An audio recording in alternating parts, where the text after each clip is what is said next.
thank you everybody for coming today. We sure appreciate it. This is the Marketing Your Business, Your Roadmap to Success webinar. I'm Alan Fine and my cohort in crime, David Saxby. We're here to give you some great information today. My recommendation is grab a pad of paper and a pen. We're going to give you actual actionable tips and information that you can apply right away for marketing and for LinkedIn especially.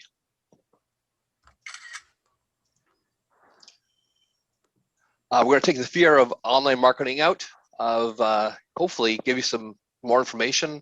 And we know from what I hear myself personally from people who talk to me about why they haven't jumped on the bandwagon yet about marketing in general, and especially on LinkedIn, is because, you know, people think it's too complicated, it'll be too costly, don't want to pay for another program or course, they're not going to use it all.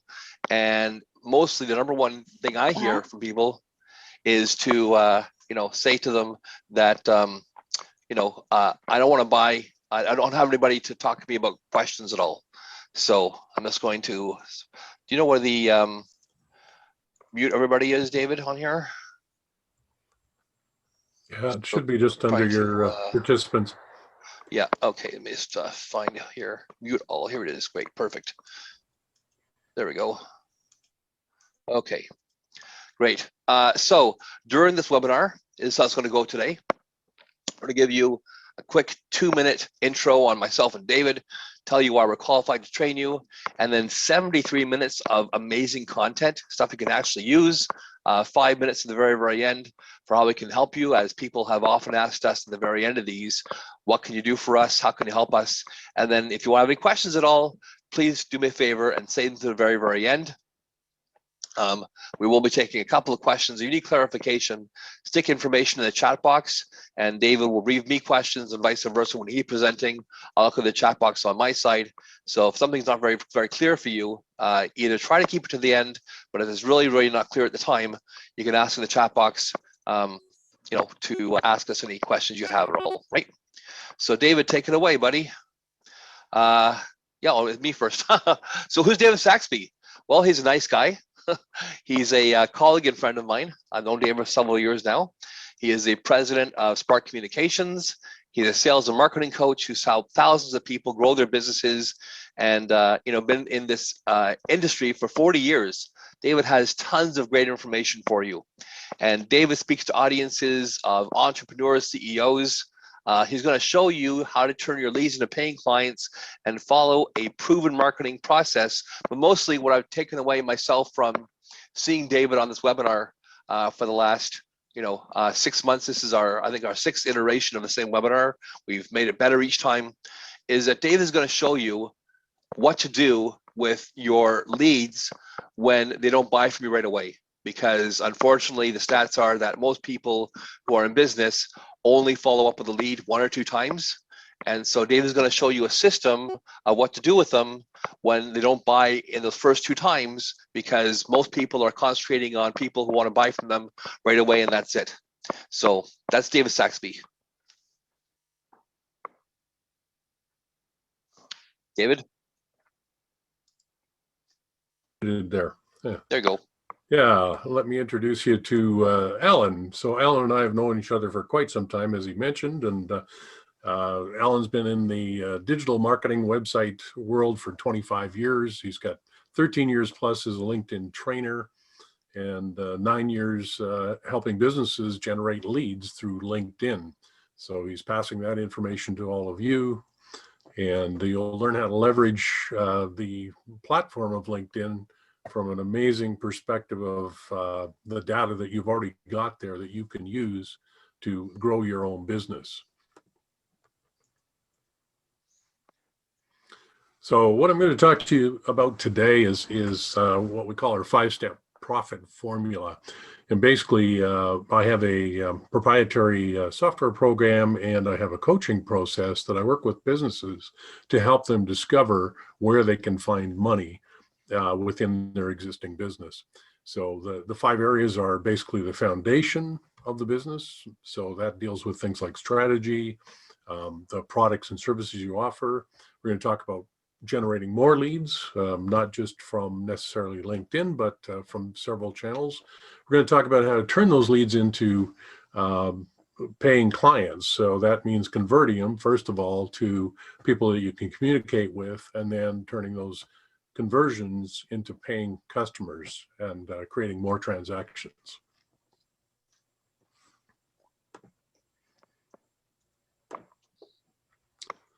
So let's talk about the foundation of the business first. And the areas that we look at are, first of all, your strategy. What's your business strategy? What's your marketing strategy? Secondly, your market dominating position.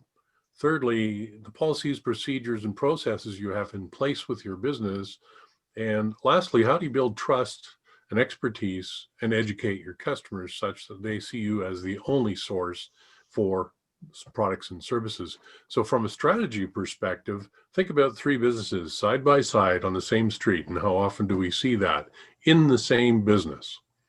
And of course, during COVID, many of them are trying to think, how do I make more money? So at the end of the block, that business puts out a sign out front that says 30% off. The other end of the block, the business owner goes, well, I can't be beat by this. I've got to do something even better for the customers, puts out a sign that says 70% off. So, of course, the business in the middle, the owner is perplexed, doesn't know what to do. And a day or so later comes up with a strategy, puts a sign out front and says, main entrance here. That's what it's all about, is coming up with a strategy that outdoes your competition, creates a unique position in the marketplace, what we call our market dominating position.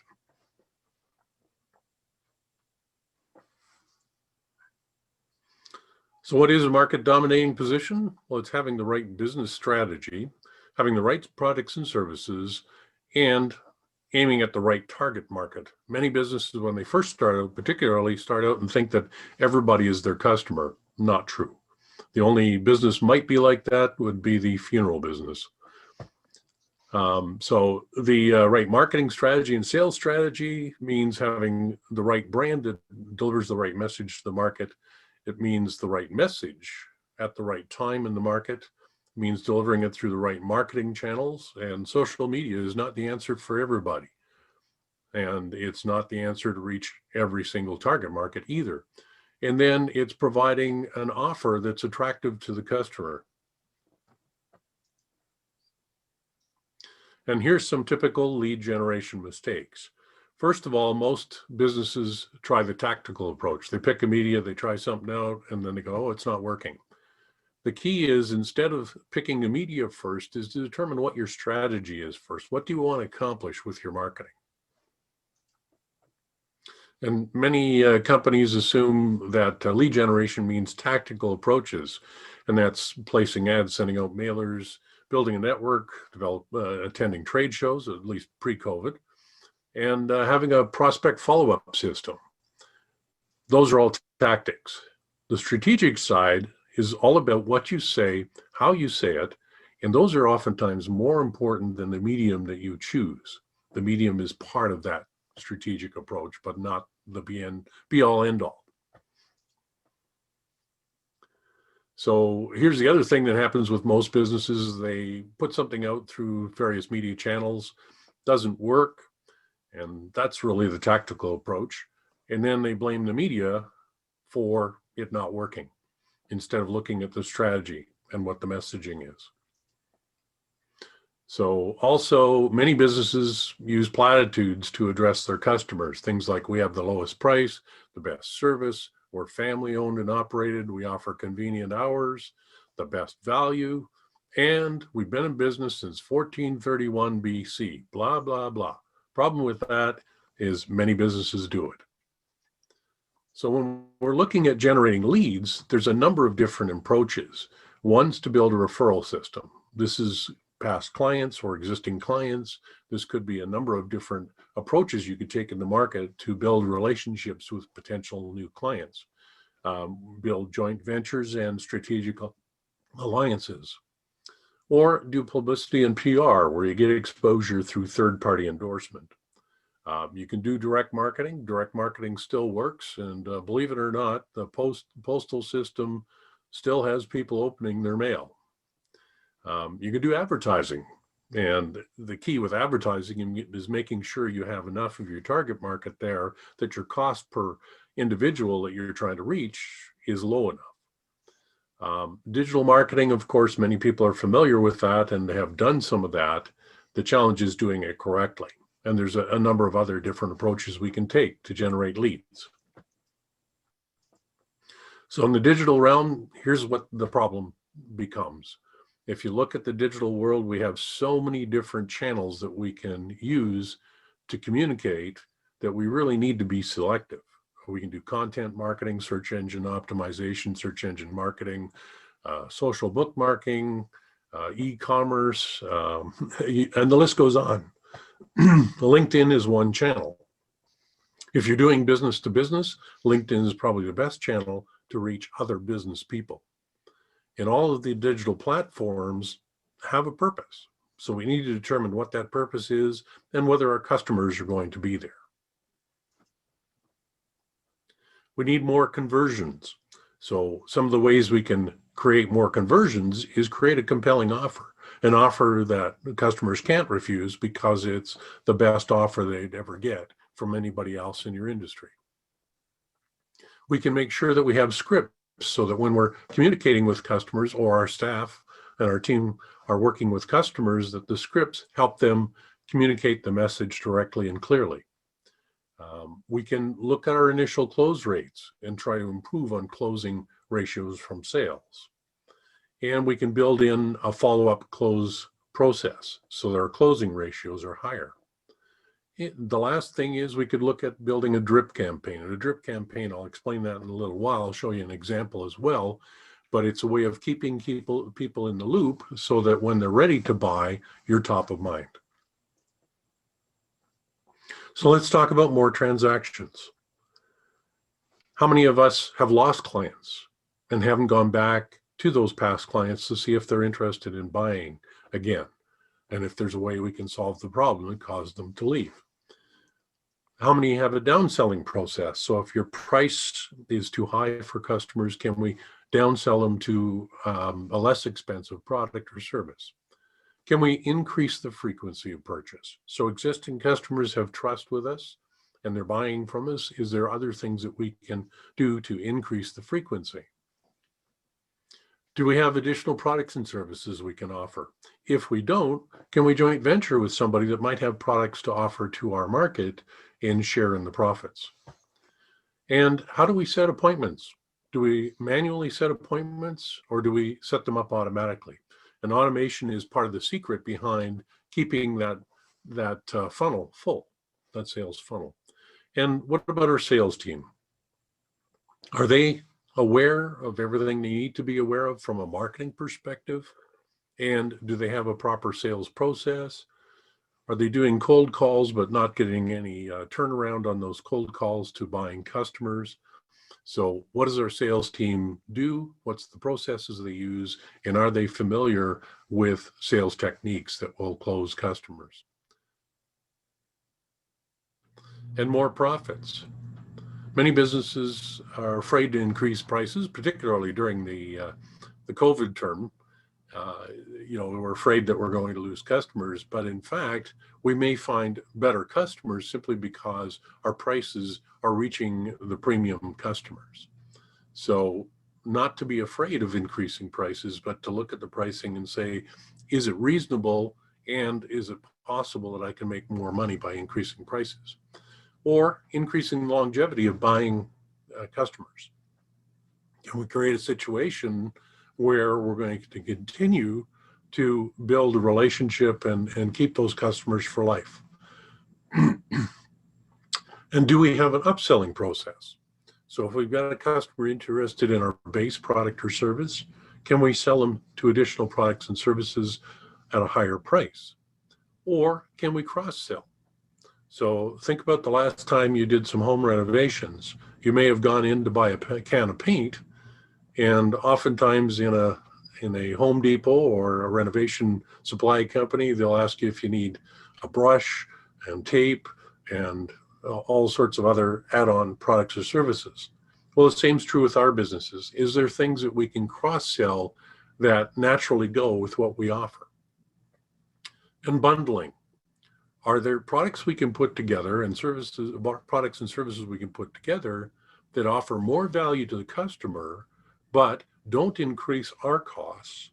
And so it provides that feeling that the customer is getting more bang for their buck, more money for the products and services we're offering, but it's not costing us as a business. And last of all, can we cut costs? I know during this COVID time, for instance, that I've had to buy numerous types of software programs to be able to do online presentations and be able to record different presentations and so on. First thing I'm looking at now is which ones can I cut back on and which ones can I consolidate on. But there's lots of different areas within your business that you may be able to cut costs without losing what you have to offer. So the key to success for any marketing within any business is, first of all, creating a market dominating position, one that's unique, one that stands out, and one the competition can't compete on. The second is what we call a conversion equation, and I'll talk about that in a few minutes. The third is creating a compelling informational offer, and I'll share with you an example of how that works. And the fourth part is to be strategic with our marketing and to also create a plan and a system and a process so that we're not reinventing every time we're trying to market. So I mentioned earlier at the beginning that I have a coaching system that I use, coaching process that I use with customers, and there's basically 8 strategies we look at that create that 5-step profit formula. And it works for 95% of the businesses that I work with. So first is, how do we make our advertising or our marketing work? And the second is how to build business by creating joint ventures, much like what Alan and I have done with our program here today, is we're working on a joint venture basis. How to upsell, cross-sell, and make bigger profits without increasing our costs. And how to expand our products and increase revenue from either existing customers or new customers, and how to downsell your way to wealth. So sometimes we can generate more volume if we offer clients that can't afford something right now an opportunity to buy something at a lower cost and then be able to upsell them later on. How do we create a revenue producing drip campaign? So again, I'm going to share a little bit about how a drip campaign works, and also how to stop discounting. Like so many businesses, like I used that example of the 3 businesses side by side, discount like crazy to try and get customers in the door. And lastly, how do we cut unnecessary expenses? So how do we make our advertising and our marketing messages work? Well, we use a thing called a conversion formula. The first thing is to interrupt your customers' thinking by providing a headline in your messages that addresses a problem or an issue that they have. So you've got to get their attention first. The second is to engage them. And that's by using a subheadline that says, we have a solution that will help you with your business or your problem, your issue and challenge. Third is to educate people. And that is providing them evidence and information that positions you as the business to do work with. And the fourth part is the offer. And the offer must be compelling enough that people look at it and say, why wouldn't I do business with you? So here's a great example of getting a customer's attention. This is an orthodontist. And what a great message. Best time to get braces. Nobody's going to notice because you're going to be wearing a mask. So that's a great way to get attention. So the offer, oftentimes we provide incentives for customers. So that might be interesting in some businesses and it might engage customers in some businesses. But here's some of the challenges with that.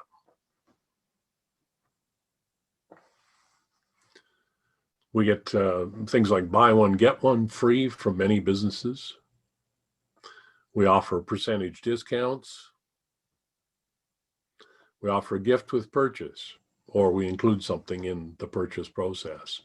We offer free services like assessments and estimates. But the disadvantages are this. First of all, you're sacrificing price integrity and profitability. Secondly, it's easy to comparison shop. So if you go back to the example I used with the three businesses side by side, one offers 30% discount, the next one offers 70%. What's the third business going to do?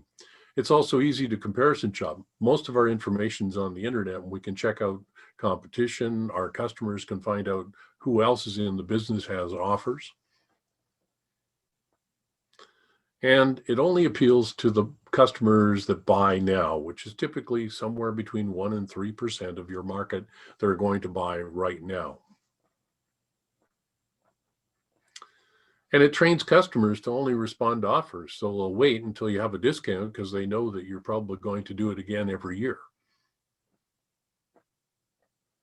What's better is to provide what we call an informational offer.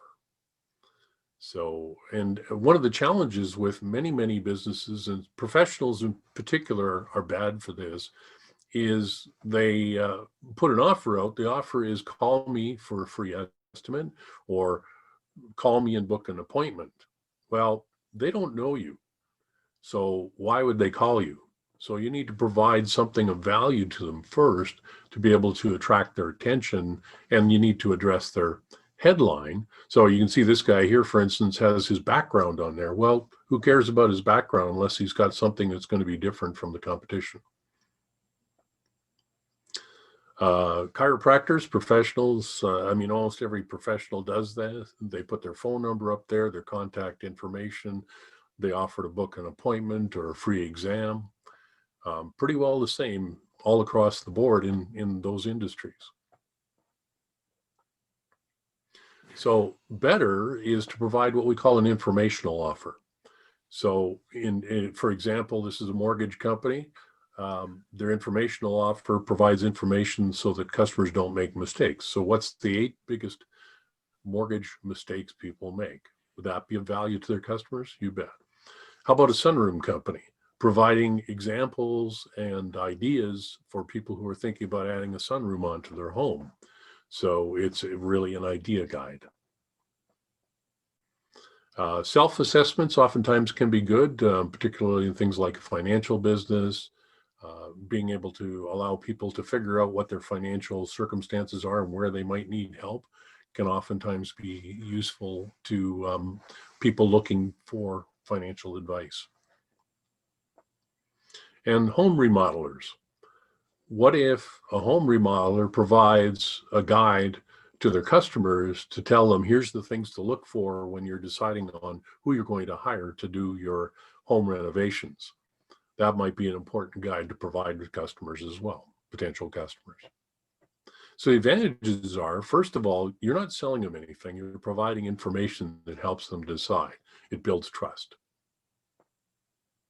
Second, it establishes a relationship without asking them to spend money at this point yet. And it provides evidence of the claims that you make that you are the best in your particular industry. And it appeals to that 99%, 97 to 99% of customers who are future buyers. They're not ready to buy now, but they might be in a short period of time.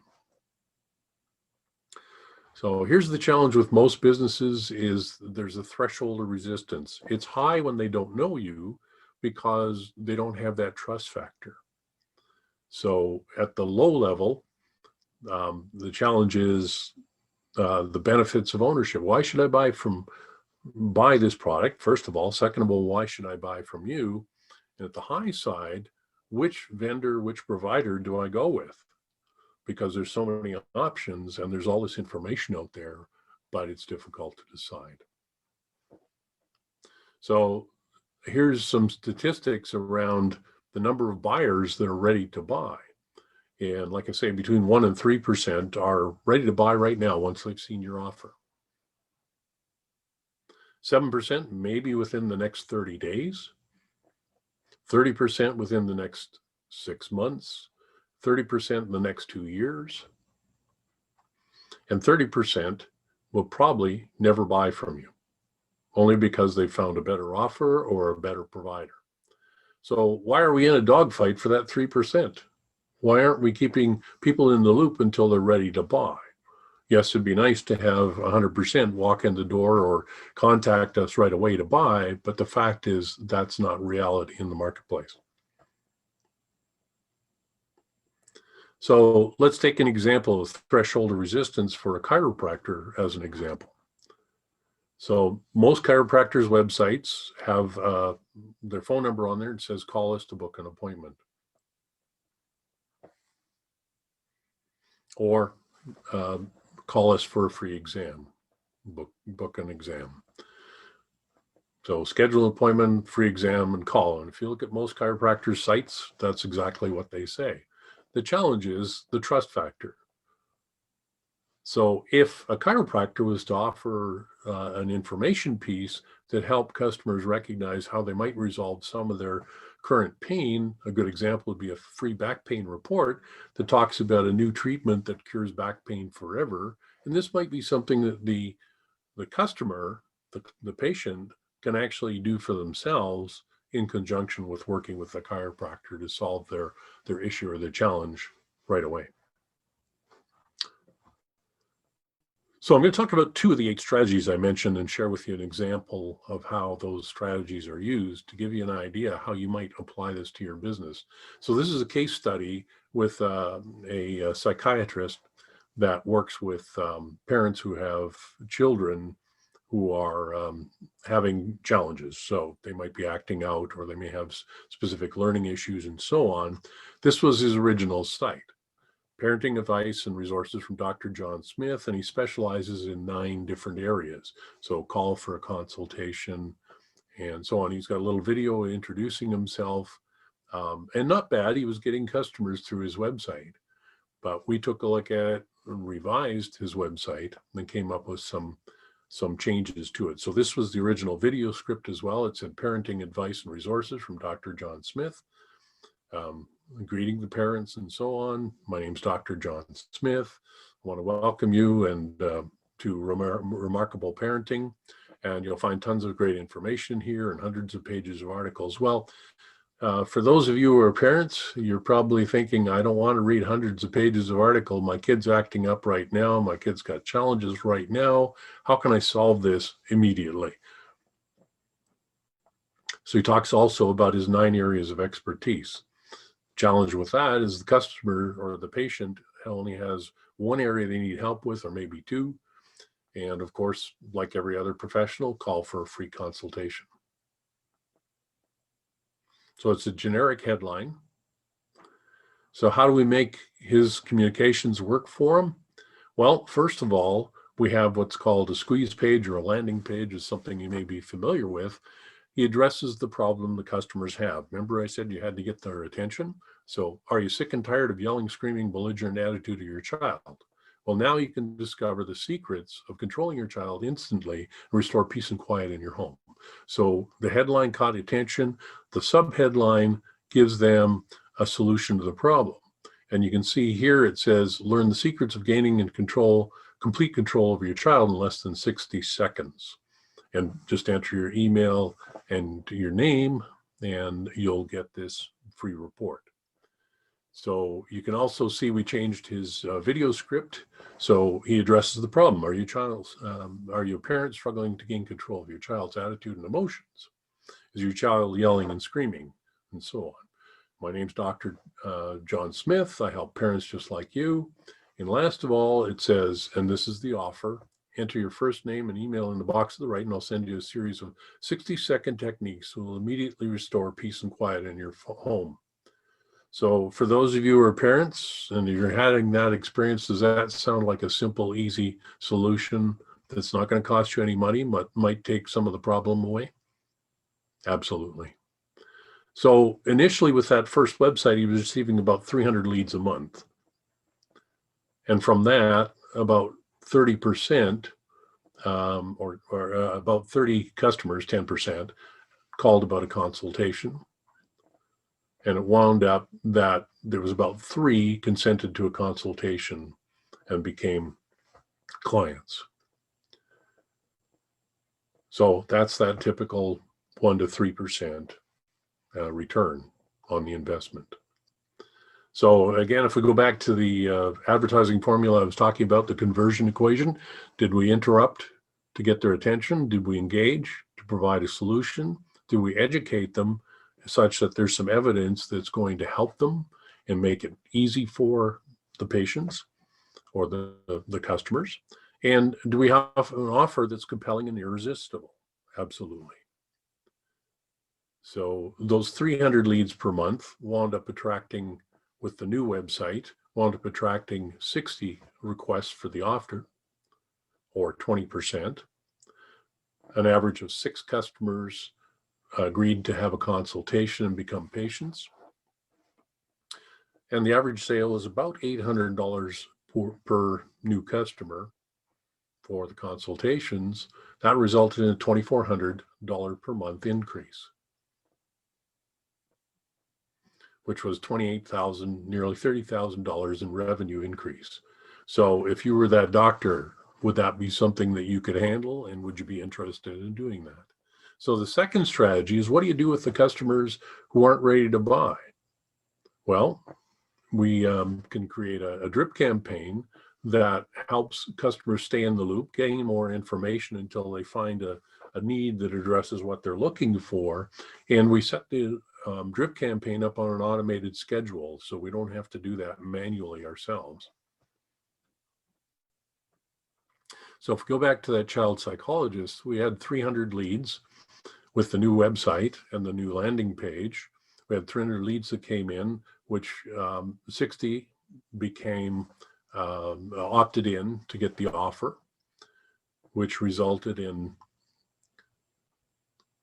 6 new clients. And then we take those 54 that didn't buy at that point and put them back into the drip campaign. So they're receiving new information and new helpful tips. And we nurture them through the process. So we provide them more information that's helpful. That gets 2 new clients. And at the end of the first year, we've gained 72 new clients in 12 months. But we don't stop there. We continue to put people back into the pipeline. So during the year, we've got 3,600 prospects. We nurture them. That brings 156 new clients that would have never converted without doing the drip campaign, simply because they would have dropped off the radar. And so if we look at the numbers, you can see quite easily we had 54 that didn't buy from the first drip campaign approach. So we add them back into the funnel, and we get 2 clients. So that creates the math that generates those numbers to increase the psychologist's return on his investment in the drip campaign, and creates a continual pipeline or continual funnel to be able to attract customers. So by the end of 12 months, 30 new patients every month. And if you look at the revenues, is that something that the doctor can handle? It probably is, simply because previously they weren't doing anything to attract leads. So they had gaps in their schedules. So this is what we call a profit growth calculator, and just shows you an example. If we look at the aspect of generating more leads. So if we had 1,000 leads in a year, and we were able to convert to, say, 25% of those leads, then also be able to generate more transactions from those leads. So first of all, 25% is 250 sales. And if we generate more transactions from the ones that didn't buy, increase that by 10%, we have higher prices. So we take our $100 per customer value and we increase those prices. That means that the 250 more sales equates to $250,000. And if we have more opportunity to grow that revenue, our gross profits are $62,000 a year. And that's very typical of a lot of small businesses.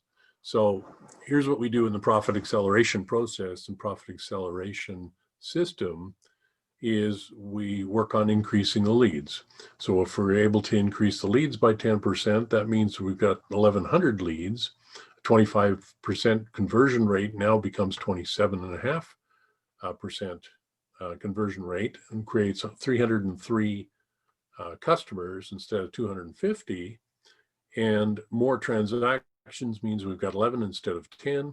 Higher prices means we go from $100 to $110. So we've increased our price by $10. And in most businesses, if we did that, the customers probably wouldn't go away. They'd probably stay with us. So that now means that we have 300,000 plus in revenue. So we've increased our revenue and we've increased our profit margins by 27.5%, which now results in $100,000 in profit. But let's not stop there.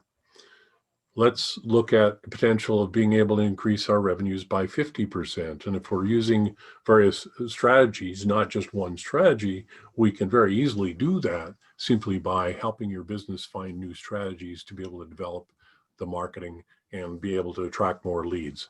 So let's say we're looking at a 50% increase, which is quite doable. It means 1,500 leads and 37.5% conversions, or 563 clients. And we generate more transactions. So that's 15 transactions. And we've increased our price to 150 because now we're getting more and more customers willing to buy. We're now looking at $1.2 million. And our profit margins are 37.5%, which means nearly $500,000 in revenue. And this is all quite doable by creating the right marketing program, right marketing approach.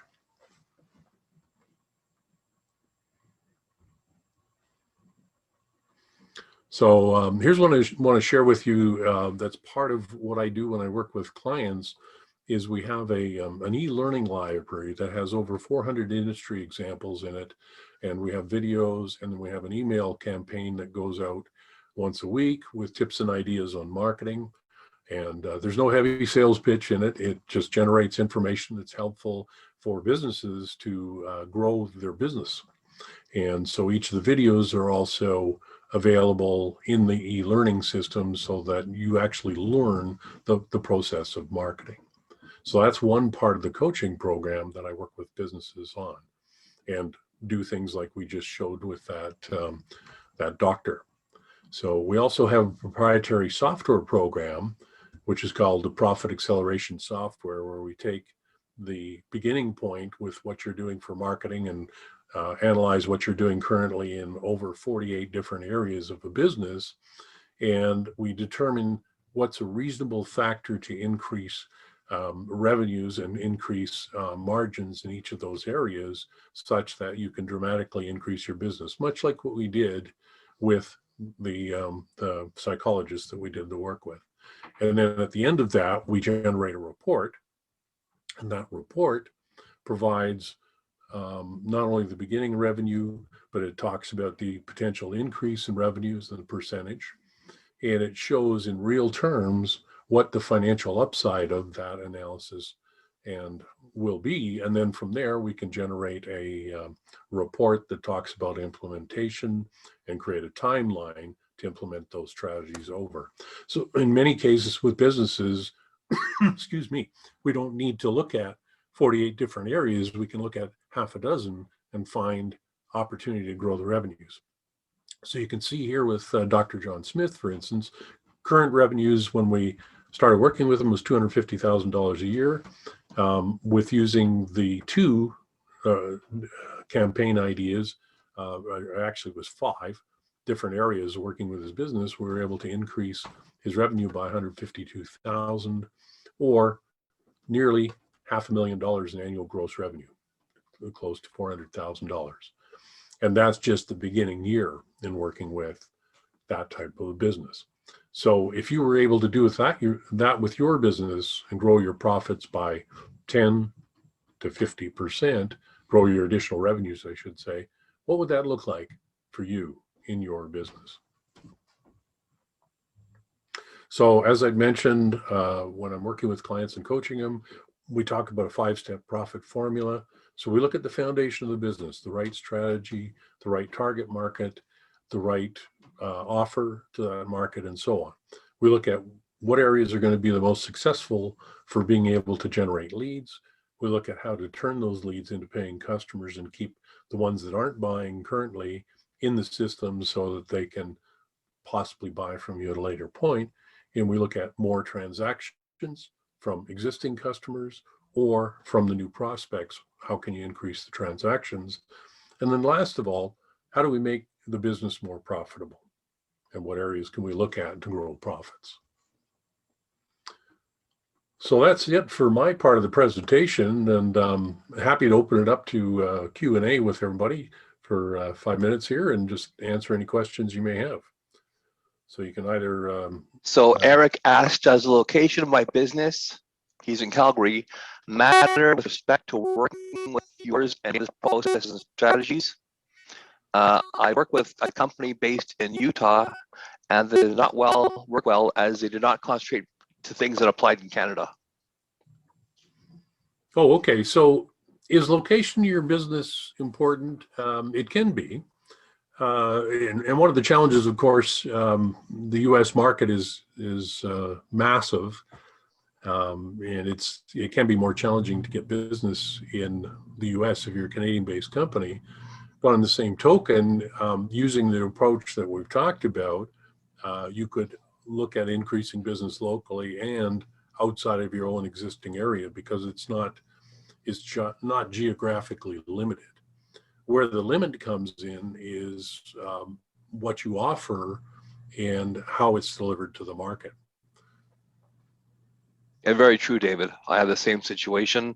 I try to coach my clients on expanding their reach. So many people, I think personally, don't necessarily have to work just in their location unless they have a physical type business.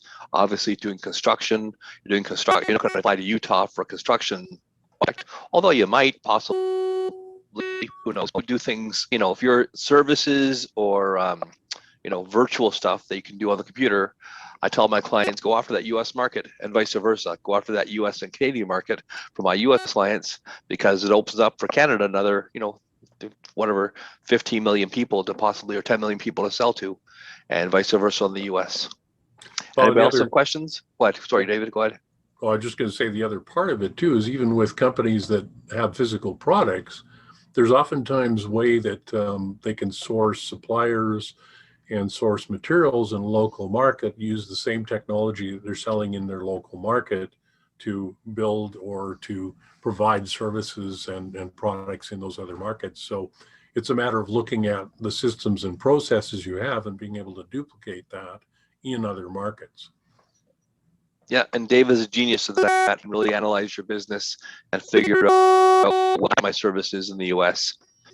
And people in the US to support me the same way my Canadian suppliers, people I hire in Canada, can support me in the US also.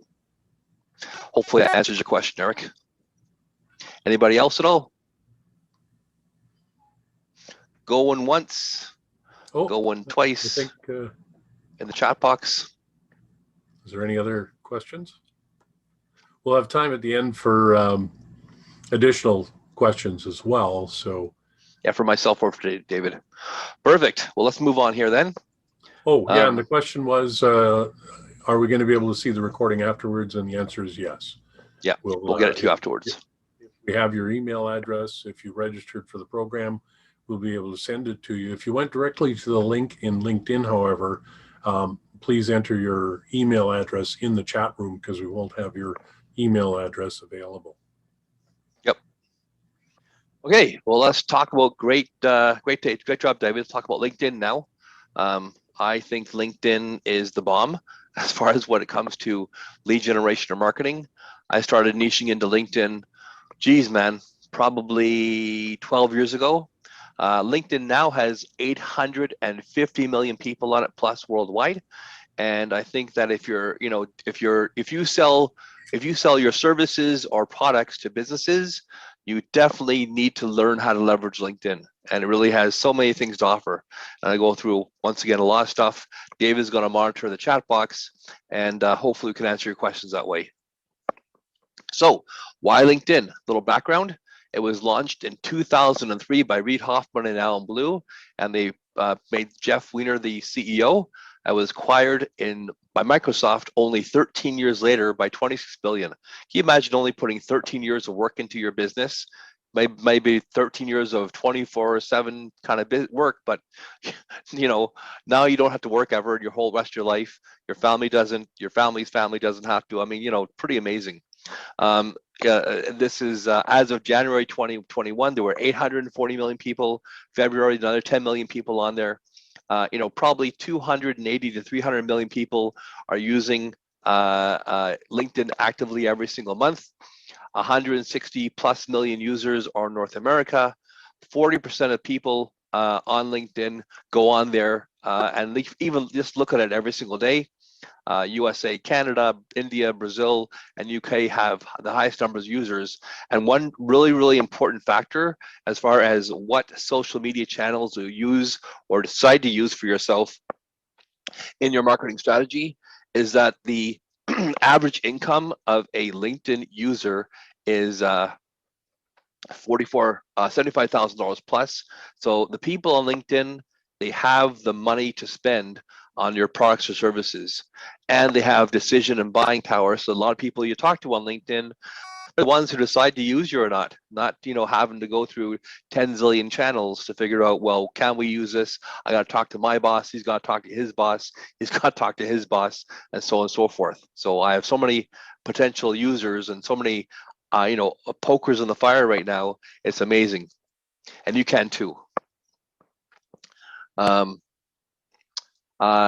So half the people on LinkedIn have decision-making authority for the companies, and the posts on LinkedIn, the content you're posting on LinkedIn, reach an estimated 9 billion people each month, which most of the content coming from less than 100 million people.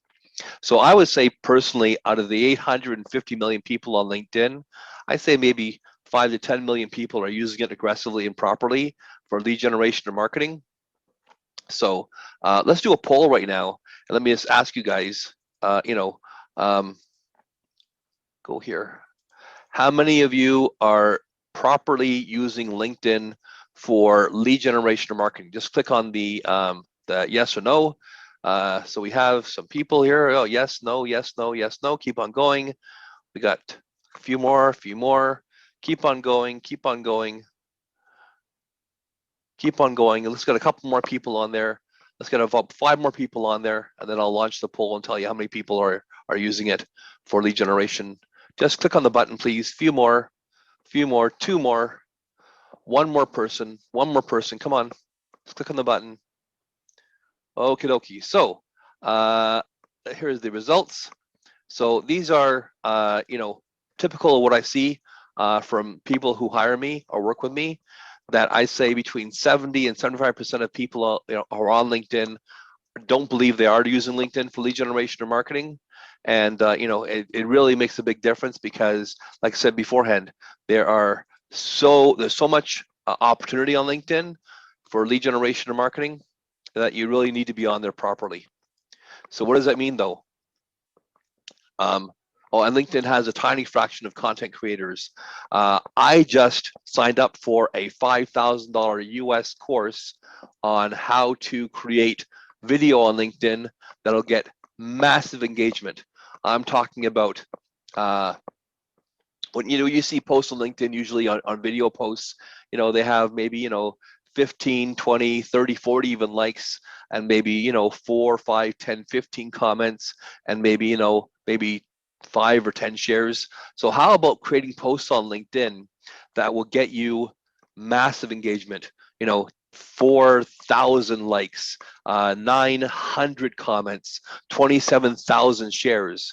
That's why I signed up for this course, and I'm making this information available to my clients afterwards, because if you can get a massive following on LinkedIn, like the people teaching this to me, the one guy has, I started following him about 6 months ago. He had about 40,000 followers on LinkedIn so far. Now I just checked him today. He has 95,000 followers on LinkedIn, people following him. So imagine having 95,000, or the lady who owns the company has over 500,000 followers on LinkedIn. Imagine having that kind of followers or that kind of following on LinkedIn for yourself personally. That's what That when that happens, people come to you to ask you to buy their services, where your inbound marketing massively outperforms your outbound marketing. So LinkedIn has a powerful job board. You can build your brand and build a huge network. I've seen people with millions, and I'll show you an example. A lady I follow who has over 2 million followers. Also, Google indexes LinkedIn massively, because what does Google like on a regular basis? It likes content, and LinkedIn has fresh content every single day. It maintains a Rolodex of your clients, contacts. It gives you reach globally. As I mentioned before, when I first started doing this today, I just finished talking to someone in Turkey who wants to hire me. So it really has, global reach. So if you're in Canada and you want to, go into the U.S. market like I do on a regular basis, or you're in the USA, you want to go into Canada and you want to go internationally to other parts of the world, you can do that on LinkedIn. You can research people and companies and their employees. You can really do so many things on LinkedIn to give you an advantage and an edge, so that other people don't have that. If you get really good at this, you're going to be in the 1/100th of 1% of people in the business world who have this amazing, amazing opportunity to market to millions of people and just do millions of dollars. The lady who's doing this video training course, she just made a post the other day, and she said that when she started on LinkedIn, she had like 2,000 connections, and now she has over 500,000. And within 2 years, it turned her into a multimillionaire. So imagine being turned into a multimillionaire. That's my goal. In only 2 or 3 years, by being able to tap into LinkedIn and its powerful, massive network. But you need to do work on it. You need to make sure that you work with people. So she hired, probably 10 to 15 different people to help her get there. So, what kind of action can you take for yourself? Because I'm not talking about theory. I'm talking about people who I follow, who I work with, who are actually doing this right now. And I believe personally that your LinkedIn profile is the number one area of real estate that you have to concentrate on. Your LinkedIn profile is more than a resume. It's your personal brand platform. It has a marketing tool to expand in your network and grow your credibility and authority. You can stand out from your competition. Most of us have gone on to so many LinkedIn profiles that have a, subpar headshot, no banner at all. The information on LinkedIn, let me just share this with you quickly here. The information on LinkedIn, for instance, this part over here, it is all about features, not benefits. I'm the CEO of my company. They only have the other things they don't have on there, like cool things on LinkedIn you can do is like this here. Hi, I'm Alan Fine from LinkedIn Leads, and I can get you a never-ending stream of leads from LinkedIn. And so that's a feature that LinkedIn added about 6 months ago. It's supposed to be for how to pronounce your name, but you can go on there and you can add a little marketing message. I have definitely decided on whether or not I should connect with somebody or accept someone's connection simply from their headshot and banner. If their headshot and banner is terrible, they probably don't have their they don't have their story, part of my French shit together, and I don't think they're worth they're worth connecting with, because I want to connect with people who are really have it together. And people are thinking about that. I've done tons of surveys with my clients, and I've asked them openly, what convinces you not only to accept someone's connection request, but also what convinces you to maybe take a sales call with them if they have something that they want to offer you. Also, let me go previous here. Show off your career successes and LinkedIn has this brand new event platform, so you can also promote your events. I personally think, and I'll talk about this later on, that educational marketing, what I call a webinar, is one of the strongest forms of marketing out there. And I figured out this whole system to bring tons of people onto webinars that normally wouldn't hear about it at all. So you can do the same thing also. And as I said beforehand, I've actually decided whether or not I am going to connect with somebody or accept their connection request simply on their headshot and their banner. And just let me ask you guys: have you guys done the same thing? Maybe in the chat box, maybe Dave can read them for me as we go through here. What convinces you to accept someone's connection request? Because we've all received connection requests on LinkedIn. And David, don't just hesitate to talk them out there. People type in the chat box there. 99% of people on LinkedIn have no cover banner, and I think this is a big mistake. And once again, people will decide to accept your connection request by your headshot and cover banner. So make sure your headshot is done, is recent. We've all seen people who, you see their headshot and then you see them on Zoom, and it's like, who are you? You don't look anything like your headshot. That's like 7, 8, or 10 years old. I was guilty of that myself for a while. This is my new headshot on LinkedIn on my profile. So make sure your profile headshot and your cover banner are sister. They really rock. And I tell clients, hire someone to do it for you. If you're not great at creating graphics, if you're not great at using Photoshop to create an awesome looking headshot with a nice background to it, then hire someone to do it. Simple as that. So, Alan, we did get a couple of questions in the chat box. Go ahead. One was, first of all, where are we here? Connection request with a message. If they send them without a message, I tend to ignore. Yeah, exactly. So that's a good point. Whenever I send a connection request, I always send a customized message with my connection requests. Very, very important, because we all hate people, just spamming people like crazy, and so make sure that you send a nice connection message with your connection request. Next question, David. Yeah, it's is paying for premium worth it, or can you still build your network and everything you need to do without with the free version? Sure. So let me just clarify that, and I'll talk more about this later on. Premium simply refers to any kind of paid membership on LinkedIn, and there are 4 basic ones. There's career, business. What's the other 2? There is career, business. Sales navigator and recruiter. And so I always recommend my clients who are going to start using LinkedIn for real lead generation and real marketing to purchase a premium membership. I like telling my clients to purchase Sales Navigator personally, because it has so many more robust filters to it.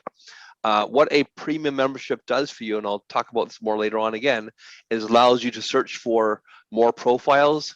If you're looking on LinkedIn aggressively and looking at lots of profiles, you might have seen the LinkedIn limit, where they tell you on LinkedIn has a graphic that you've reached your number of profiles you can view or visit, and having a premium membership usually stops that from happening, unless you're just doing 10,000 profile views per month. But usually people who are buying a premium membership, you can do probably somewhere between 2 and 4 to 5,000 a month. Next question, David. Anything else at all? Let's see. Oh, what is a great welcome to my network message? Yeah, we'll talk about later on also. I have some message templates I'll share with you. So let's talk about cover banners. A cover banner should really communicate who you are and what you do. It shouldn't just be a logo of your company. As you can see, my LinkedIn wizard has a great message on it. Let me show you how to get an ever-ending stream of leads on LinkedIn with a phenomenal program that has a money-back guarantee. This one says, has joined the movement. I love this one from Jenny Perry, all the different headshots of her. Empowered Women Rise Conference 2018. And you can change your banner as often as you want. So let's say you're doing a conference or something, and you want to put a conference banner on there and then change it up next month afterwards. You can. Nice one from Ashley Jones. Nice one from this guy, Build a Business That Matters. And, this one has architect stories. So, you only get one chance to make a first impression. Impress the crap out of people. Create a phenomenal cover banner. And once again, if you are not, professional graphic artist, just hire someone to do it. I do cover banners for my clients all the time. Your headshot. So many people create or have really, really terrible headshots. And so it's so important that, you see people who have headshots where you can tell they're like at a wedding and they're standing next to somebody and they're part of that other person's shoulder or heads in their cover shot, right? So, you can take, because cell phone cameras have such great cameras nowadays, just have someone take a great headshot of you. And, but when you're doing it, I tell my clients always, take at least 2 dozen different angles, different levels of being close up. But as far as, how you're dressed, this is what you're going for. You can see how professional people look, suit and tie. If you're in business, now let's say you're a singer, maybe wear something flashier, maybe, have a picture of you singing on stage. If you're an artist, maybe have, yourself with a background of your paintings or your graphic art, right? I have a client who has a great cover banner or a headshot.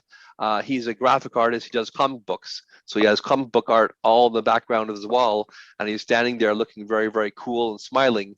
So that's another thing also. People want to work with people who they believe are nice and friendly. So if you have that, that stoic, stern look on your face, don't do that. No one wants to work with that kind of person. They want to work with people who are smiling, and not some weird creepy smile, but a nice engaging smile like people in the photo. Remember, you want to look friendly and approachable, right? Why optimize your profile also? And the great thing about LinkedIn is they will show you how much your profile is optimized. Usually when you go on your profile and you start things out, there's a bar over here. Obviously my profile is already done already, but there's a bar over here that will show you, actually tell you, as you fill out different sections, as you do different things on LinkedIn. And you can actually, when you scroll down here, this thing pops up, add profile section, and you have all the different sections here, your intro, your about section, your feature section, your background, your skills. Make sure many of these things are properly filled out and done in such a way that it communicates the benefits of working with you, not just the features. So the features of working with you are, we've been in business for 25 years, and here are the services we offer. Benefits are, our clients often see a 50% increase in revenue within the first 12 months of working with us. For me, it's I'll get you 5 to 15 new sale calls every single week when you work with me. And I have the COVID-19 strategy for 2021 for your company's needs. So, and, so it's really, really important that you, have these kind of things done properly for yourself. A fully optimized, fully filled out profile has 132% increase in profile views. So LinkedIn's algorithm will actually show more people your profile at the top of the list there if your profile is properly filled out. And then your profile will also show up 3 times more in search appearances. And LinkedIn shows you what percentage of your profile, once again, is complete. So you know where to add more information as you scroll down. You can see the little button that pops up there. Your headline on your LinkedIn profile, which you saw my headline that included the 5 to 15 new sales calls every single week. Don't use it as a job title, right? So people like to know what you do. Like if you're the CEO of your company, that's fantastic. Maybe put it in there, but don't just put that in there. And so please write this down for yourselves. The The 4 things that people want to know when they come to your profile are: who are you? What do you do? What can you do for me? And lastly, most importantly, why should I use your services as opposed to anybody else that comes up on my search for your job title, your industry? Sometimes in the thousands of results, than your competition. Also, if you can take your profile headline and you can stick this onto somebody else's profile on LinkedIn who does exactly the same thing that you do, then your profile headline is not unique enough. And you often know, people tell us all the time, hey, I love working with you. You're amazing. I love working with you because you are great because of ... But no one's writing this stuff down ever. So it's super, super important that you write this stuff down and then try to figure out how to formalize that on your LinkedIn profile. I've gotten quite good at copywriting over the last couple of years, and just a matter of really thinking about, why do people hire me? And if you don't know that, maybe go back to your current customers and ask them, point blank, why did you hire me? Why do you like working with me? Why have you stayed for me for so many years? And then write it down on paper. So once again, who are you? What do you do? What can you do for me? And why should I use your services as opposed to the hundreds of thousands of other people on LinkedIn who do exactly the same thing you do? If you can't communicate properly on your LinkedIn profile this information, then you won't be maximizing your lead generation on LinkedIn. Use keywords tailored to your target audience. This is called LinkedIn SEO, search engine optimization, the same way you would on a website for Google. You want to make sure that the types of words that your people who are looking for your services, that they would look for you on Google normally, are in your profile. But don't, keyword stuffing, don't, make it look weird, make it look natural. But you definitely want to put the key phrases and keywords into your headline, as well as on your about section and in your let's say your summaries for your experiences. Experiences are what jobs you hold, what jobs you had hold. On your profile, you want to make sure those key phrases, like if you're in the construction industry and you do, home renovations, you definitely want to make sure that, bathroom renovation, basement renovations, kitchen renovations, those types of things are in your profile as far as key phrases. For instance, example, enterprise software executive, helping retailers to find better performance, productivity, and profitability, and maybe use the types of enterprise software that you support. Like, let's say you support Salesforce or Microsoft something, right? Put that information in your profile. Here's some more headline examples. Human resources consultant, helping smart managers keep their employees engaged and productive. Salesforce trainer, are you pushing your CRM to its full potential? No? Contact me, I'll help you. Commercial realtor, connecting business owners, properties they will love. So, really got to think about, what people are looking at. Another good thing to think about possibly is, how do they write newspaper headlines and subheadlines? How many of us, when it was possible to walk in malls, would walk by a smoke shop or a news store or a newspaper store, magazine store that had newspapers in the very, very front, and you're walking by the newspaper and all of a sudden the headline catches your eye, and then you see the sub-headline also, and you actually walk towards that newspaper just to stand there for a few seconds and see what they're talking about. This is very important. Also, write this down. People think in pictures. So everybody close their eyes for 2 seconds. Think of whale. Did you see a picture of whale in your mind's eye, or did you see the word WHALE? Most people would say they saw a picture of a whale. So make sure that your headlines are very descriptive. Make sure they create a picture in people's minds, and that will get you a lot more results on your profile. Here's a good one. I equip businesses to 10 times their end user interactions, boosting sales, leads, conversions, and collections. A nice little, profile with a picture that he's, has a little bit of a smile on both both things over here. Looks friendly. I call this guy up in a second and talk to him. Digital compiling also, digital marketing and content expert, Wall Street Journal bestselling author, keynote speaker, and writer. And there you can see her in this massive audience speaking to thousands of people, right, to give her, you know, trust and credibility.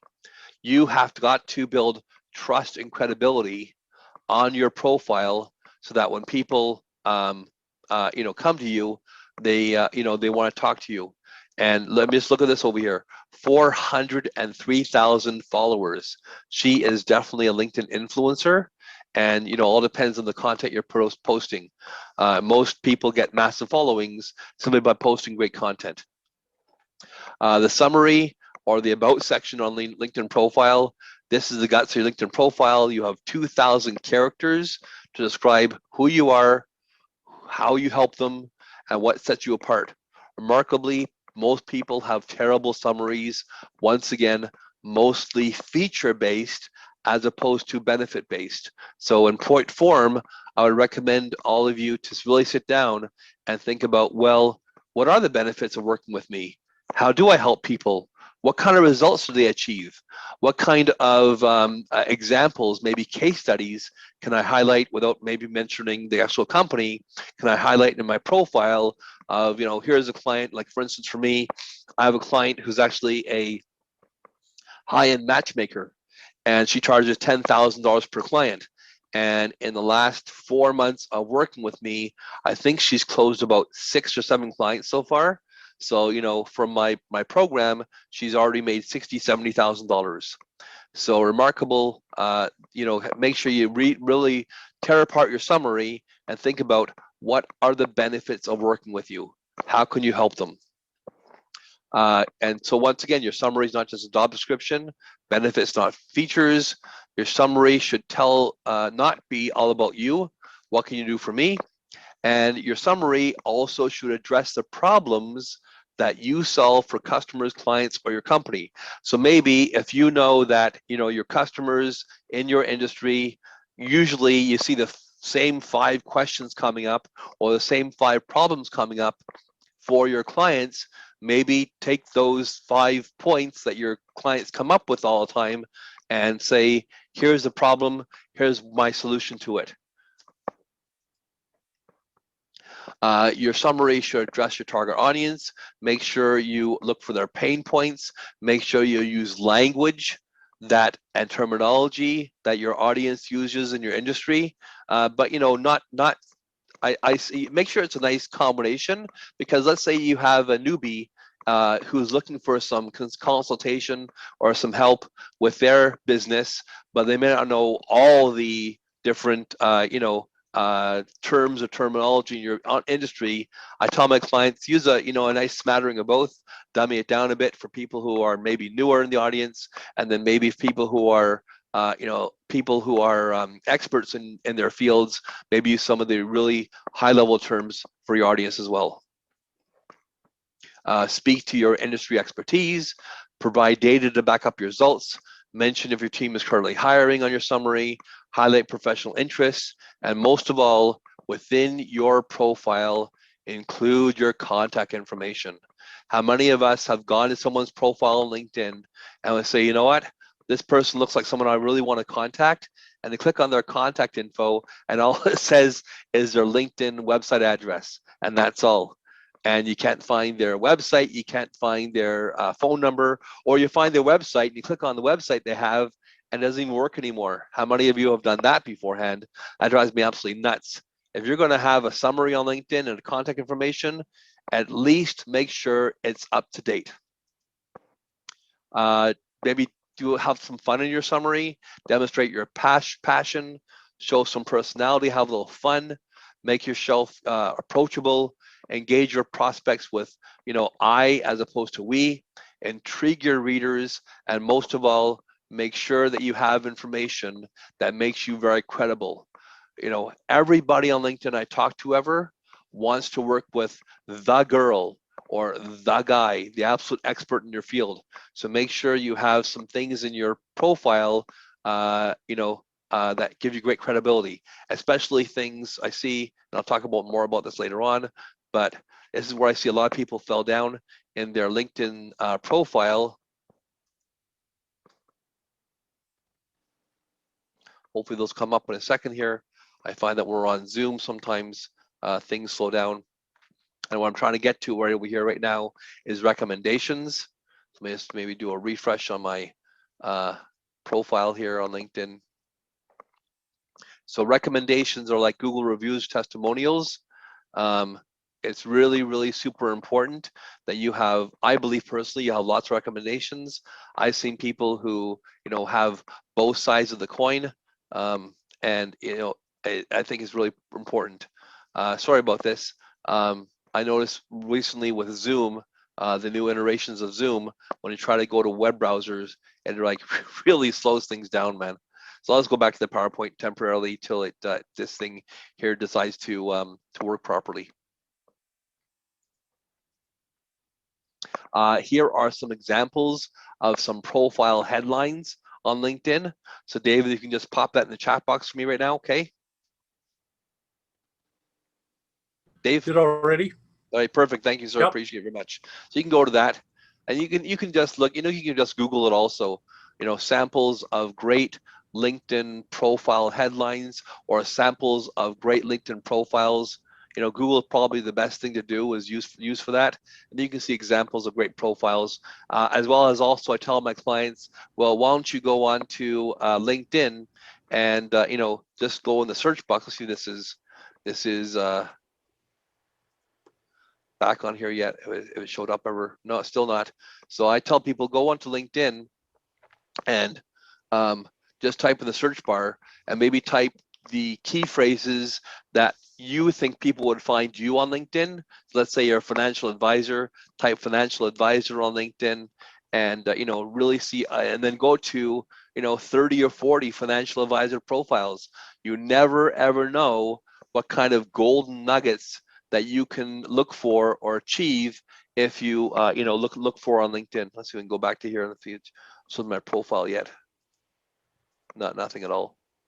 Wow. Yeah. Let's see if I can go to here. You've got several tabs open. Is that one of the problems? Nah, nothing to do with that. I usually have 20, 30 tabs open. So it's just it's actually Zoom. I've seen this recently, probably, but you guys have also. If you're presenting on a Zoom presentation, then it stops your thing from working here properly. So I only have one browser open right now. Chrome usually is pretty fast. Rich media. So we've all seen rich media on people's profiles, and by that I mean, what kind of information do you have in your summary to show you? Let's go to here. So I can just go. Let me see if we can just go to LinkedIn.com on another tab here.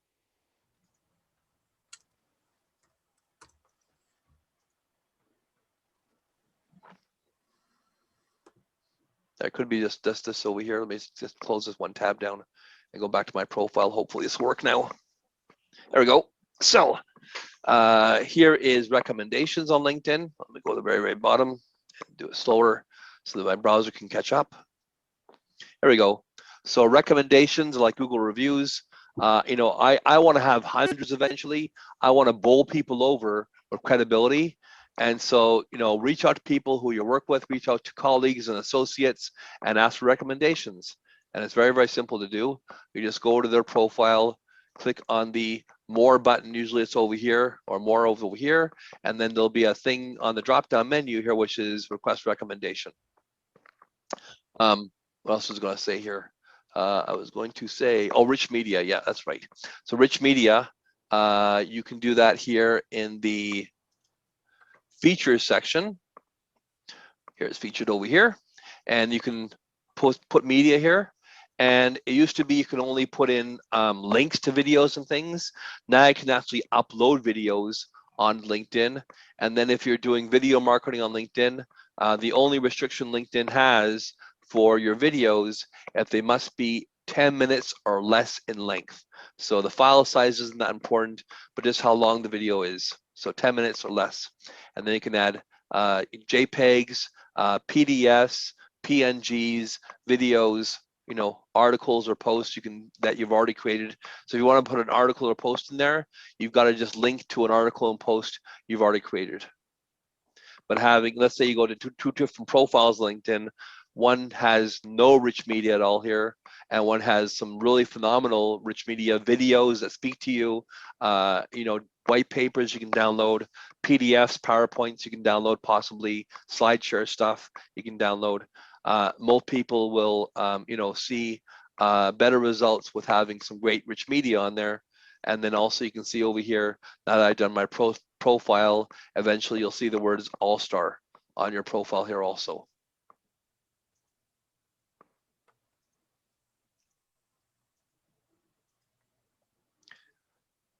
Yes, so there's the About section. Used to have the rich media there. Now rich media is only in the feature section. How to rank on LinkedIn. You have this link here, David? I do. Great. So put that in the chat box. So LinkedIn has this, this little link here for your sales social selling dashboard that tells you how well you're doing as far as your overall social skills on LinkedIn. Actually gives you metrics. But I'll tell you right now, this is just a tool for Sales Navigator to sell you to Sales Navigator. It actually ties into Sales Navigator when you click on these links here, where you see the different bars here, the links in blue lettering beside them. So, but this will give you a good idea or a overall view of where you are on sales or on LinkedIn as far as, are you connecting with how's your professional brand, are you connecting with the right people on a regular basis, are you engaging your audience with insights, how's your content marketing on LinkedIn, and are you building proper relationships on LinkedIn also. So I always tell my clients, post and post often. So if you can see my LinkedIn profile here, and you can go to my activity, and you can see all my activity here on LinkedIn, and then you can go see my posts. As I just started taking this video course, I haven't created even my first video for it, as I signed up for it on a Monday. But I'm recreating some pretty amazing videos on LinkedIn that hopefully will get some really great, engagement. Here's one guy I follow who I work with, actually, Daniel Burris. He has got 1.25 million followers on LinkedIn. So Daniel and I are doing some LinkedIn course and training also. So just a matter of, are you posting content that gets engagement?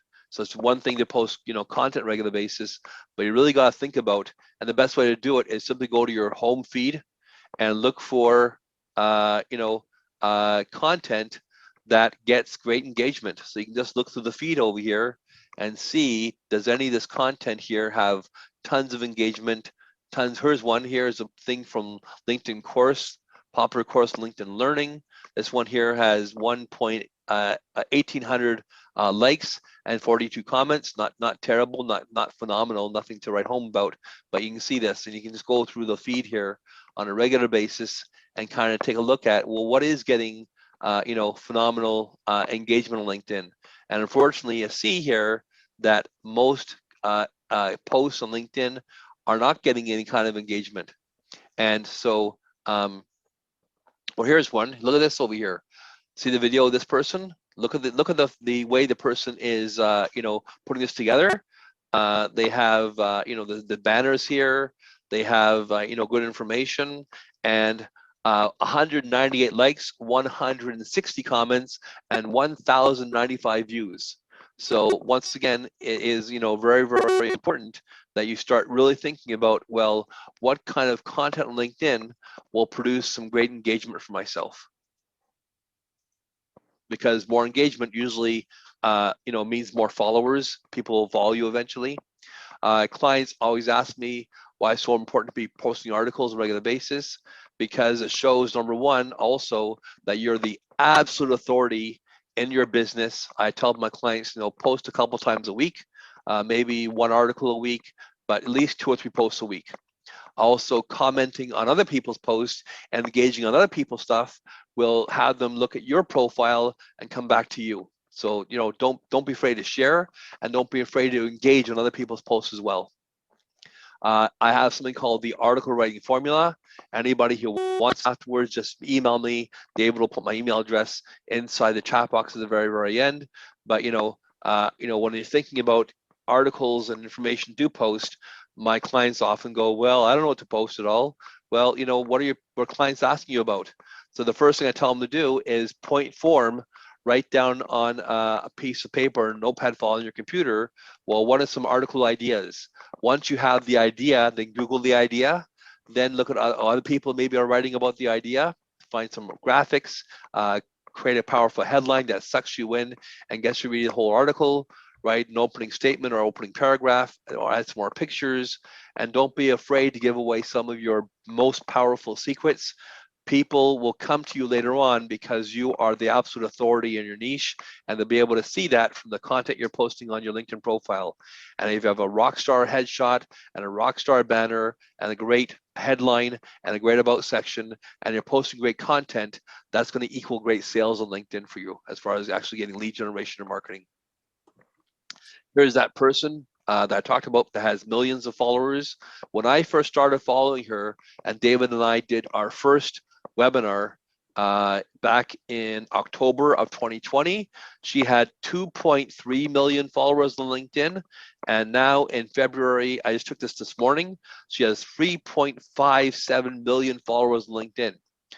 She's in Trinidad and Tobago, so she's not even in the USA or Canada, but people have her speak in she used to be fly over the world. People would hire her to speak at their events, but now she writes books, and now she has people hiring her for virtual events, and she speaks as a keynote speaker sometimes.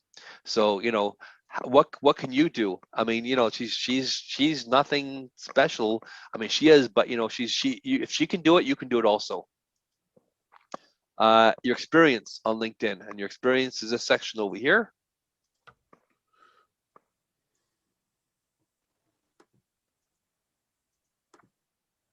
Where's my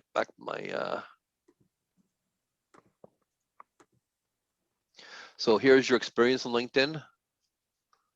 These things over here. So experiences are what you've done in your life for your job. Make sure that when you write these experiences, you also create a accompanying company page. Otherwise, this little graphic over here that shows also the very, very top of your LinkedIn profile on top of here won't be colorized, and it shows that you haven't created or attached yourself to a company page. And to create a company page, all you do is go to click on work, and then create a company page at the very, very bottom over here.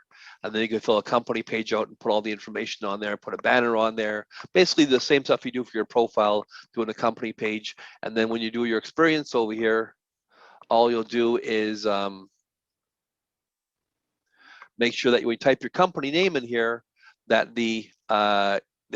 your graphic shows up over here.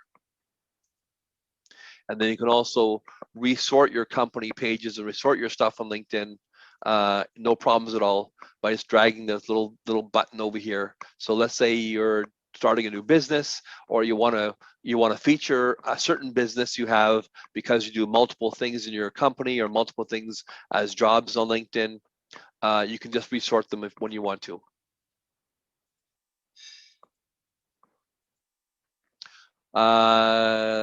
Business professional experience. If you're a business professional, you do not need to be as thorough with including your own experiences if it's outside your industry you're currently in. So people always come to me and ask me, hey, I used to be a photographer, now I am a financial advisor. Should I have my photography business on LinkedIn, in my experience? Well, it all depends on whether you're still doing photography. If you're not doing photography anymore at all, then no, take it out of there.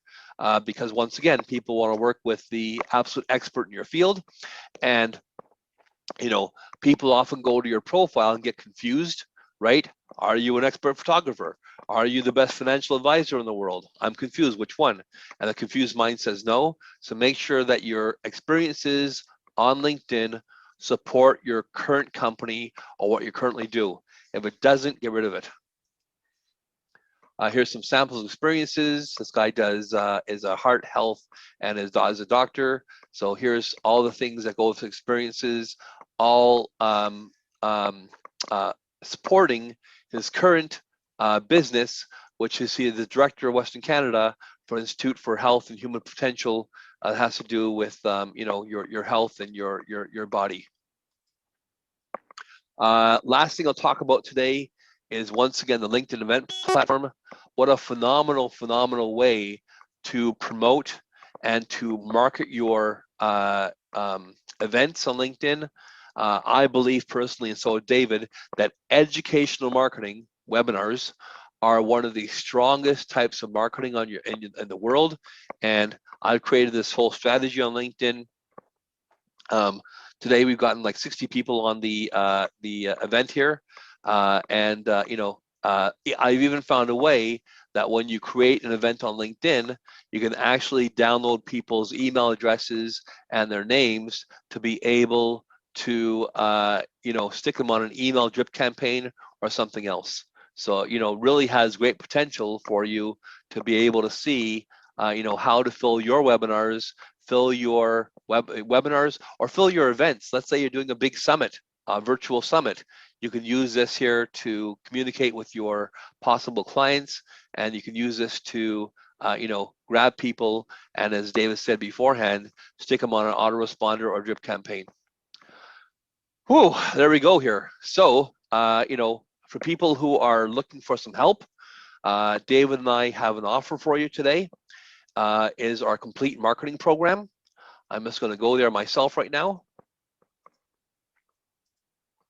And I find that many people, after we do this, it's like, okay, fantastic, but how can you possibly help us? So here is our, here it is. Here's our complete marketing program with a big discount.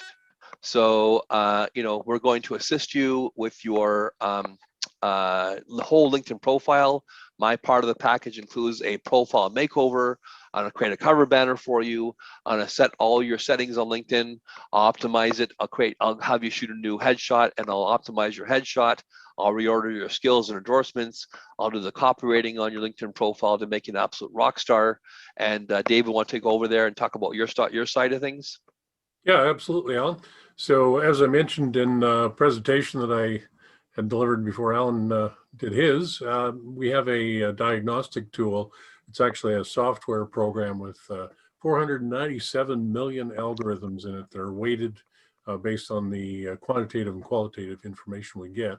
And we can analyze up to 48 different areas within your business in the area of sales and marketing and provide a report.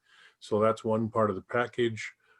We actually will do 12 of those areas with you in our work together. Plus, you get access to the learning platform I'd shown you earlier, which provides an email every week, along with video learning tools as well. And so that's part of the package as well. And so, as Alan mentioned, we've done a package deal for anybody who's attended the webinar. And so our combined values, we're actually offering it at a reasonable discount of $9.97 US, or we can break it up into payments for you as well. So if you're interested in that, you can contact us directly. I'll also be sending out a follow-up email with links to the various things we've talked about, and also a link to the actual recording of the webinar after this is over, and a link to our offer at the end. So if you're interested, you can contact us through our email. And now, once again, we'll open up the question area. So anybody has any questions about anything, let's go to the chat box. Myself, you can either unmute yourself or you can stick it in the chat box. So anybody have any questions at all? Here we go. Someone said, Suzanne asked, what do you do when you have hundreds of viewers, no likes or comments? Yeah, definitely. I mean, so you got to really, once again, look at the content you're producing and how you're producing your content. What kind of graphics are you using? Are you doing video marketing? Are you just doing posts? What is the content saying? And maybe fine tune your content. And also look at people who are viewing. You can also see on LinkedIn when someone posts content, what are they, who are they? You can go onto their profiles and maybe start a conversation with them. Send them a connection request and see, what about the content made you like it. but why didn't you comment on it at all or ask a question at all? Hopefully that answers your question, Suzanne. Lana, you had a question, go ahead. Either pop it in Hi. the chat box or talk. Hi. So my question is regarding, you made a comment about LinkedIn being more business to business.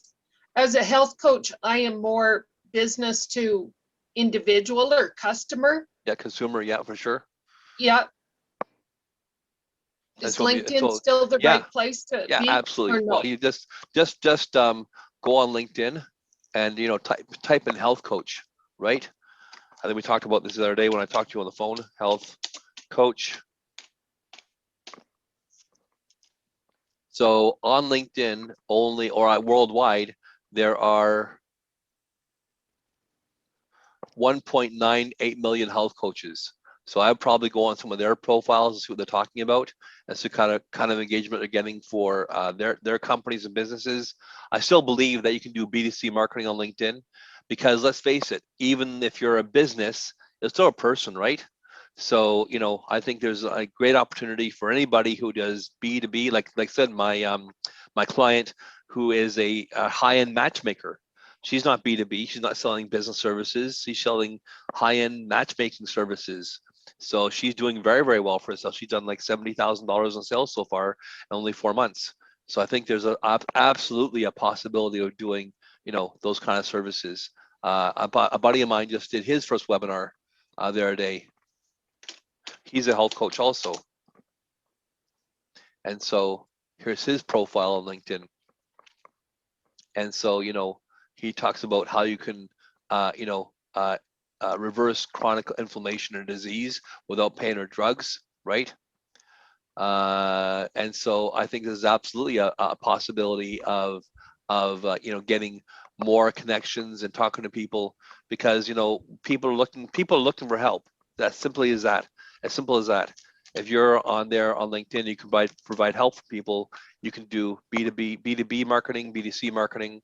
Yeah, LinkedIn's more a B2B platform, but definitely anybody who's in business is also a person.